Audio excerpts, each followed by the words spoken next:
You know the name MrBeast. It's pretty much impossible not to. The guy isn't just a YouTuber, he's a phenomenon. He's built a media empire that most big companies can only dream of. But here's the thing. This wasn't an accident. It wasn't luck. It was a deliberate, repeatable playbook, and we're about to break it down.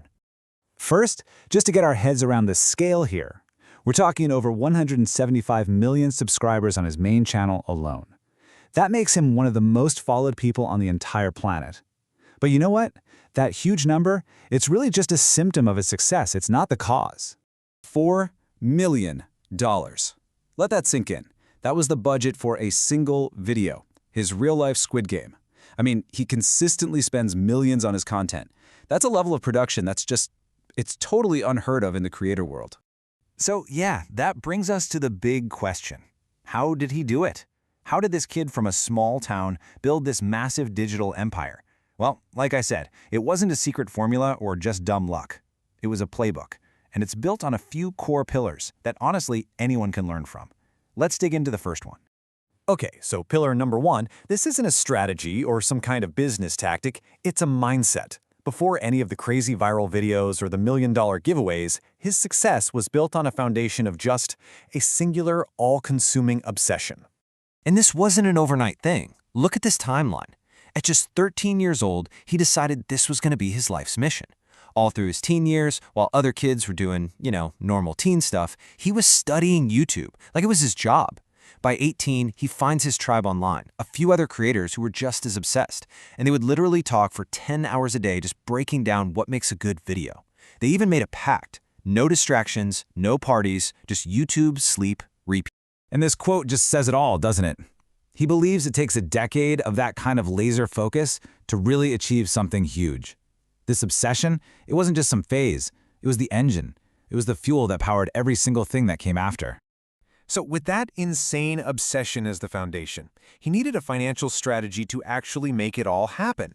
And that brings us to the second pillar, the reinvestment flywheel. This is the approach that created this unstoppable momentum that nobody else could match. The concept is almost deceptively simple. You take every single penny a video makes, and you pour it right back into making the next video even better. It's a compounding strategy. The better the video, the more money it makes. The more money it makes, the better the next video can be. It creates this snowball effect that over 10 years turns into a massive avalanche. And this cycle, it started small. I mean, in the beginning, reinvesting meant just buying a better microphone. Then maybe a new camera. Pretty soon, it was giving a pizza delivery guy a $100 tip for a video. And eventually, well, it scaled up to giving away millions of dollars, cars, even a private island. The principle never changed, only the scale. Here's a perfect little story of this in action from early on. A sponsor offers him $5,000. Now, instead of just cashing the check, he pitches them. He says, look, double it to $10,000, and I will give every last cent to a homeless person on camera, and I will make this video go viral. And they did it, and the video went viral, and that flywheel just spun even faster. He always chose making better content over making a quick buck for himself. Okay, so he's got the mindset and he's got the money engine chugging along. But you still have to make videos that people actually want to watch, right?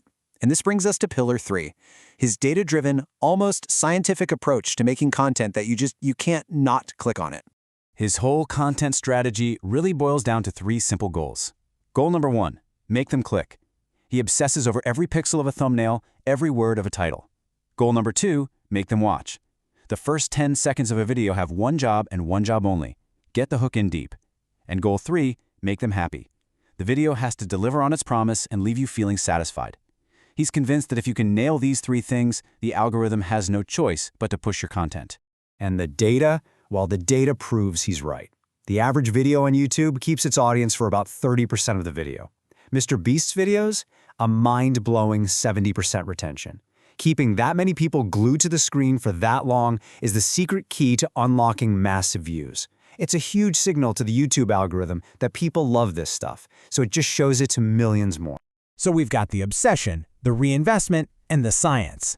But what's the glue that holds it all together? What's the one single guiding principle that drives his entire operation?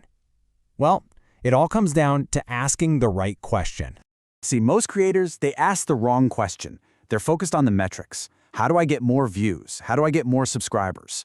MrBeast argues you need to ask a totally different question. How do I make the best video possible? Because here's the secret. When you relentlessly, obsessively focus on quality, the metrics just follow. The subscribers, the views, the money, they aren't the goal. They are simply byproducts. They're the evidence that you are successfully answering that one all-important question again and again and again. And that kind of leaves us with one final thought. This playbook, it isn't just about YouTube.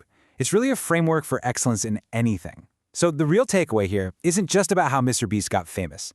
It's a question you can ask yourself.